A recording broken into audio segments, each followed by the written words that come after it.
Even with the thought of having to take Phil with me, I was still excited.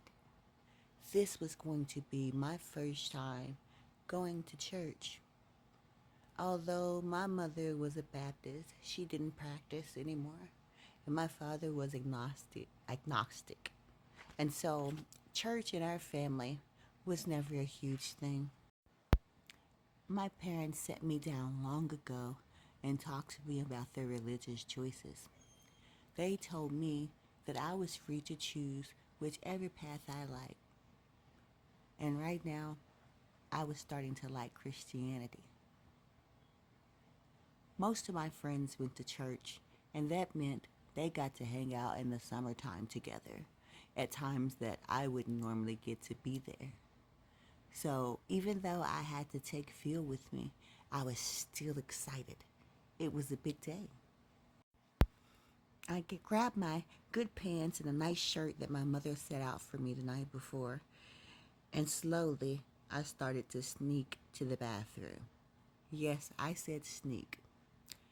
My little sister Phyllis was a bit of a monster, and everybody knew that she loved practical jokes. Some of her practical jokes had nearly killed me in the past, though. I knew everyone in the house was awake when I had a really bad night. I tiptoed as quietly as I could, trying not to make a noise, and felt relieved when I finally made it to the bathroom door without Phyllis noticing. Or so I thought. Moments later, from what could have only been the banister, my sister came jumping out and screaming, "Boo!" The sudden sound made me scream as I fell backwards trying to get away from my would-be attacker. "And that's why you're adopted," I yelled out in anger, knowing that this would make my sister extraordinarily mad. My sister had very red hair. She had a slight dusting of light brown freckles on her nose, and her eyes were green. She looked more like my father than I did. My dad would always tell Phil that her beautiful red curls came from his mother. But when he finished convincing her that she was not adopted, I would whisper in her ear, "He's only saying that because he has to." I stumped off angrily to the bathroom, and I knew she was sticking her tongue out behind me. She always did. This is why I didn't want to bring her to church. She was such an embarrassment and a handful to deal with. Once I showered, I gave myself a once over in the mirror in my brand new shirt. It was blue and buttoned down, the first button down shirt I've ever owned. I heard a knock at the door. "Hey, Jay, it's Dad. Can I come in?" "Sure, Dad." When the door opened, my father walked into the room and smiled at me. His green eyes sparkled as he gave me a one over, and I stood there feeling proud. "Well, it seems like you're only missing a few things." My father pulled from behind him a paisley tie and stood in the mirror behind me. "Now, this is how you tie a single Windsor. That's all you need to know for now." I carefully watched him as he tied the tie around my neck and then tightened it. I felt like such a big boy at the time. Then lastly, he handed me a very old pocket watch.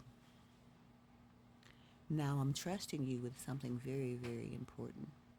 This pocket watch belonged to your great great grandfather." My father proceeded to attach the pocket watch to my pants pocket and and place it inside the pocket. I felt even taller. My dad was trusting me with the with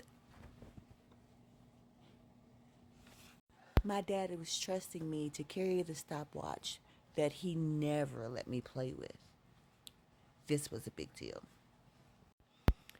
As we walked out the bathroom, my father opened his wallet and gave me a $20 bill.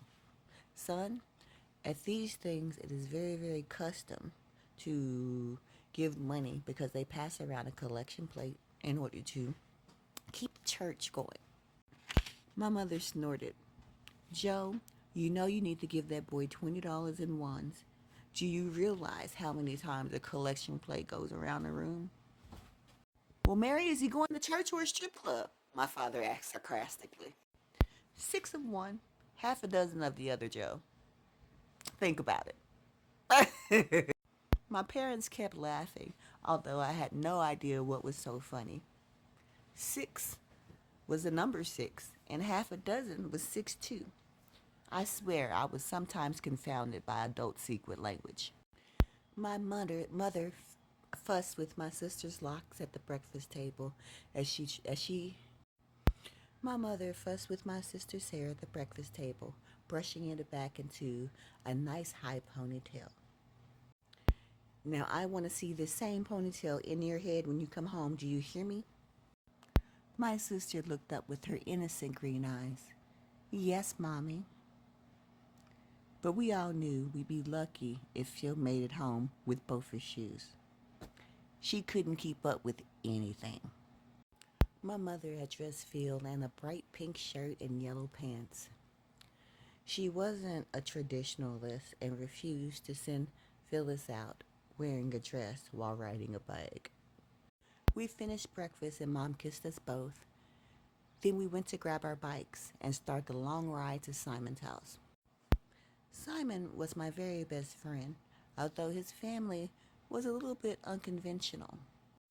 Simon's father was convinced that the end of days would be happening any time now and spent all of his time and effort working on a bunker to protect his family from what he said would be hordes and hordes of murderers and thieves.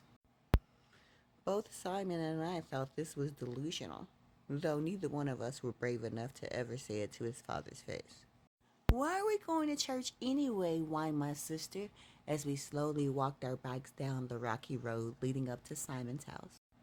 Okay, Virus, here's the plan, I said to Phil. If you behave, I will save some of the money Mom and Dad gave us to give to church, and I will buy you some McDonald's. She looked up at me thoughtfully. Okay, but when we get home, you have to help me with a sewing machine so I can make some more clothes for my bears. I rolled my eyes heavily. Fine, fine, fine. She was a mercenary. A mercenary that also wasn't allowed to touch the sewing machine. But I was. My sister had a bed full of teddy bears that I'd helped her modify over the years. The custom bears started off as a way for me to bond with my younger sister. And over the years, they started to make her feel safe from whatever monsters was causing me to scream at night. So instead of teddy bears in pink frilly dresses, she had a bunch of teddy bears dressed in fatigues and other gear to make sure that she was safe in her room at night. She stopped right before we made it to Simon's door and spit in the palm of her hand. A deal's a deal, now shake on it. She was so gross, but still, I spit in the palm of my hand and shook her hand. And together, we walked towards Simon's house. Ita, guys, Aseo, I do love sharing this book with you. And later, there will be Tales from Carthage. Don't forget, just because I'm reading doesn't mean that this page isn't also a page where I get things off my shoulders, off my back, out of my heart, that I never took care of in the past. And I still have a lot to go. I need to learn to forgive, and this is my way. I love you all, Ita Aseo.